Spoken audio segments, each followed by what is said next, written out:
Anladım ki aşkın bir anlamı yok mesela. Sadece bu ayrılık bizi bulsa da tek çıkar yoldur.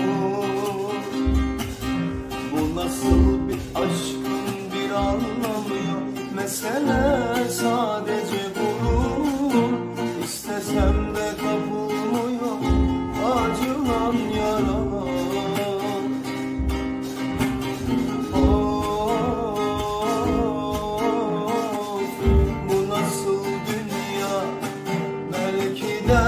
Her şey yalan, doğru yer yalnızlar.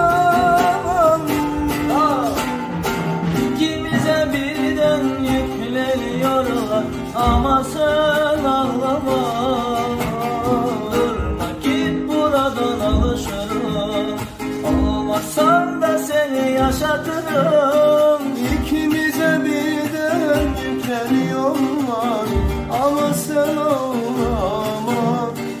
Durma git burada, alışırım.